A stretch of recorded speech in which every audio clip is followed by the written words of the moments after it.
I knew her before I ever shook her hand. The second my husband said, "This is my work wife," and she turned towards me, I recognized the curve of her jaw, the sly half-smile we'd traded in hotel rooms, the laugh I'd felt against my neck. She was the woman I'd been sneaking off to meet for months, the late-night messages, the secret drinks, the one who whispered that it was just us against the world. And here she was, standing next to my husband, wearing a dress I'd once unzipped in the backseat of my car.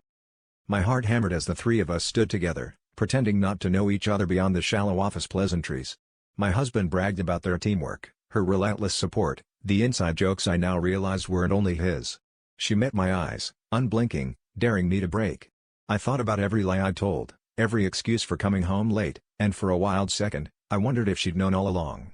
The air between us crackled with something dangerous and electric. Later, when I found her alone by the bathroom, she leaned in, lips barely moving, and whispered, "Does he know?" I stared at her, dizzy with panic and what. She laughed softly, the sound cutting me open in a way I'd never felt before, and told me she'd never let him have all of her. That night, I couldn't sleep. My husband curled into me, oblivious, but my mind kept replaying her words, her hands, the way she looked at me like she might burn my life down just to see if I'd rise from the ashes.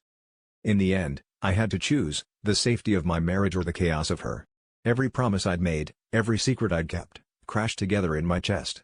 But the real betrayal wasn't just what I'd done to my husband, or even to her, it was the realization that I'd been lying to myself the whole time. I wasn't just cheating on him.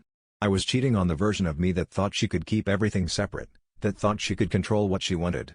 And in that moment, standing between the two of them, I understood that the person I was most afraid of hurting was staring back at me in the bathroom mirror.